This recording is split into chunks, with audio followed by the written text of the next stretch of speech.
What's up guys, Jason over at Kaiser Willys. I have here one of our new products that we're making here in the United States at Kaiser Willys. We're really excited about this one. This is the spare tire mounting bracket for the Willys truck.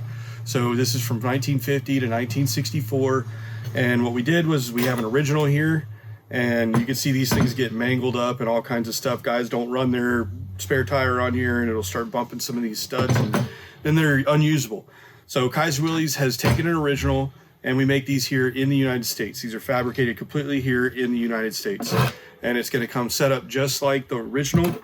This bolted onto the side of the truck bed, and with your spare tire would be mounted and held on with 3 lug nuts on these little studs here. You are gonna get a set of 3 nuts on these when you get them. You can find these at KaiserWillys.com, another really cool product that we're offering here at Kaiser Willys, completely made in the United States. So you guys have a great day. Keep an eye out on this part. Thanks.